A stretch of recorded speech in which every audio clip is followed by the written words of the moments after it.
Ladies and gentlemen, welcome back to Afrisight Forum, your most reliable destination for incisive coverage of news and developments that directly concern the Biafran struggle and the broader African political landscape. Today, we bring you four major stories that demand your full and undivided attention.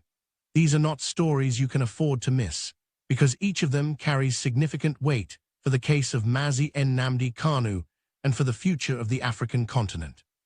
We will take them one after the other, beginning right now. Peter Obi meets UK politicians in London. The first story concerns Peter Obi, the prominent Nigerian politician widely regarded as a leading contender for the presidency of the Federal Republic of Nigeria. As of today, Peter Obi is in the United Kingdom, specifically in London, where he held a series of meetings with key stakeholders in British politics and the business community. Speaking through his verified social media page, Peter Obi confirmed the meetings himself. He stated that he had engaged with several prominent figures, including Lord Jonathan Marland, who serves as the chairman of the Commonwealth Enterprise and Investment Council. According to Peter Obi, the discussions centered on prospective trade opportunities, economic advancement, and the promotion of small and medium-sized enterprises across Nigeria. That was the substance of what he disclosed publicly. Now many of our viewers would naturally ask, did Peter Obi use that platform that privileged access to British political circles to raise the issue of Mazi Nnamdi Kanu? Did he speak to those officials about a man who has been in detention for years, whose case continues to attract international concern?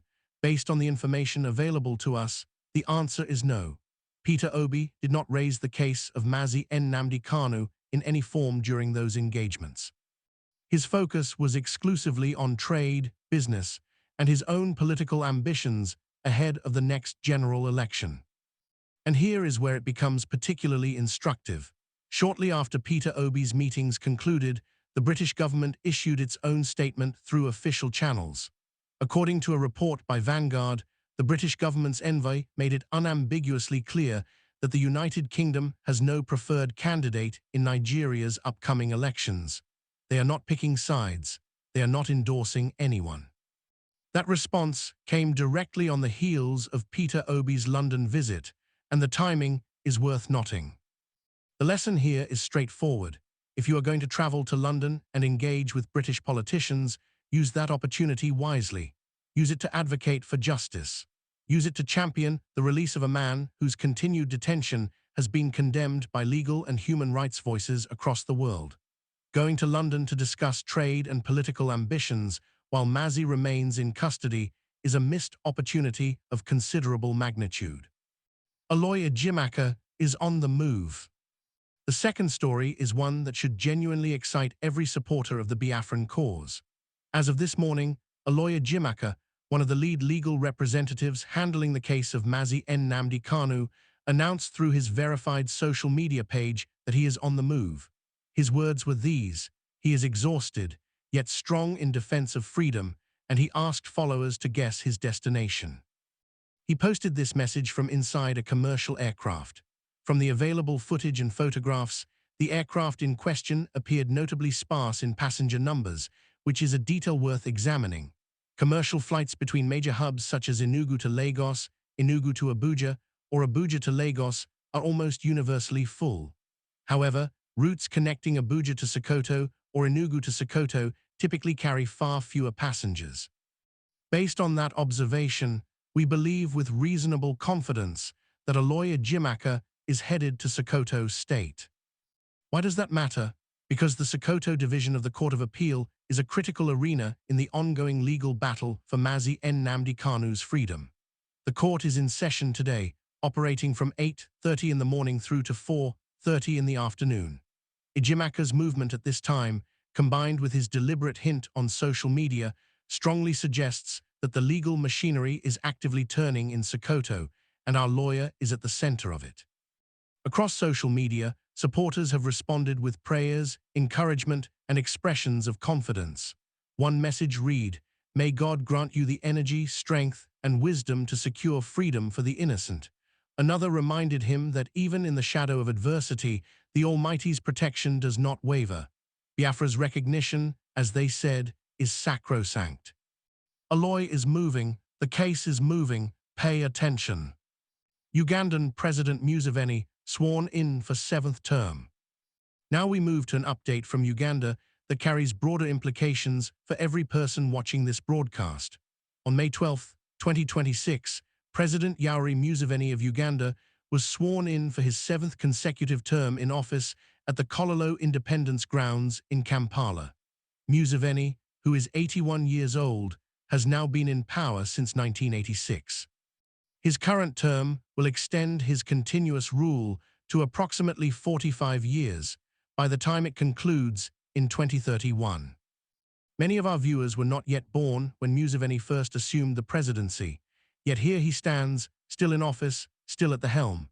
His wife, Janet Museveni, simultaneously holds the positions of First Lady and Minister of Education and Sports. His son, Muhoozi Kainerugaba, commands the Ugandan People's Defense Forces as Chief of Defense. The family structure of power is fully entrenched. We raise this story not merely as a geopolitical observation, but as a pointed question directed at every Biafran and every advocate of a free Biafran state. What system of government should Biafra adopt when freedom is achieved? Should it be a democracy with firm term limits and independent institutions? Should it be a constitutional monarchy? One thing is clear from the Ugandan example: any system that permits one individual to consolidate power indefinitely, to install family members in critical positions, and to effectively eliminate institutional checks is a system that will ultimately betray its people. Biafra must not repeat those mistakes. We invite your thoughts in the comments section below. Captain Ibrahim Traoré delivers a powerful statement in support of Mazi. We have saved the most significant story for last. Captain Ibrahim Traoré, the president of Burkina Faso, has done something that no one anticipated, something that has reverberated across the African continent and beyond. Captain Traoré personally and publicly declined an invitation to attend the Africa-France summit currently holding in Nairobi, Kenya. His reasons were direct and unambiguous. He stated that he refuses to participate in a forum where European power summons the African continent to a table it does not own, at a venue it does not control, to discuss an agenda that ultimately serves European interests rather than African sovereignty. That is the essence of his position. His refusal is significant for several reasons. President Bola Tinubu of Nigeria is attending that summit. President William Ruto of Kenya is its host. Traoré has made no secret of his assessment of both men. On Tinubu, his position is well established. The two governments have had documented diplomatic tensions, including the detainment of Nigerian military personnel who transited through Burkina airspace in December of last year. On Ruto, Traoré's implicit message was equally clear: a government that allowed the illegal rendition of Mazi Nnamdi Kanu from Kenyan soil, whose courts declared that rendition unlawful, and which has taken no meaningful action to remediate that injustice, is not a government that deserves continental moral authority. By withdrawing from that summit, by aligning himself against the political figures most hostile to Mazi Nnamdi Kanu's freedom, Captain Ibrahim Traoré has placed himself on the right side of history. He has amplified the ideological position that Mazi has championed for years, that African nations must assert genuine sovereignty, resist neocolonial frameworks, and deal with one another and with external powers on terms that honor African dignity. This development will have real implications for the international dimension of Mazi's case. When a sitting African head of state publicly repudiates the political environment in which Mazi's detention is sustained, it shifts the moral and political terrain. It matters. If the African continent had 10 Ibrahim Traorés, the trajectory of this continent would be fundamentally different. What do you think? Share your thoughts in the comments section. Thank you for watching, and we will see you on our next coverage.